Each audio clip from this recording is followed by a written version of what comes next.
Garikoitz. Egunon. A ver, galdera pare bat Gipuzkoako zentro teknologikoen inguruan. Lehenengoa, zelan ikusten duzu zentro teknologikoen finanziazioaren egoera eta proiekzioa etorkizuna zentro teknologikoen finanziazioaren kontestua?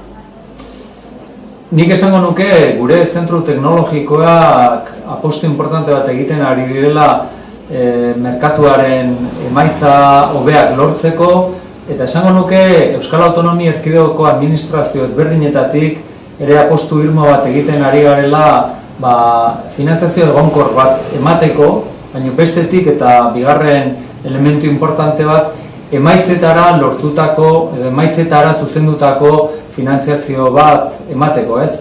Alde hortatik gure ikerketako politika publikoak garbi ezarri du zein dan finanziazioari dagokionean lortu nahi ditugun emaitzak ikerketa mota bakoitzaren arabera, eta bestetik saiatzen ari gara egonkortasun importante bat ematen zentru teknologikoei ikuspegi ertain bat izan dezaten denborari dagokionean, ez?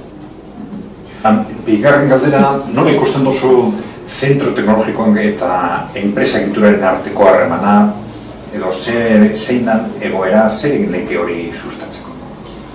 Nik esango nukena da, esfortzu amankomun bat egin behar dutela bi agenteok, batetik zentru teknologikoek hobetu ulertu behar dituztela enpresen beharrak zeintzuk diren, eta aldan neurrian ikerketa proiektuen eta garapen teknologikoaren diseinutik eta hasieratik kontutan hartu behar dituztela enpresetako behar hauek. Bigarren elementua litzake aldan neurrian azkartasuna merkatuak eskatzen dituen erritmoetan emaitzak ematea, eta enpresei dagokienean nik enpresei eskatuko niekena da bizio estrategiko baten oinarritutako eskaerak egin diezaietela zentru teknologikoei.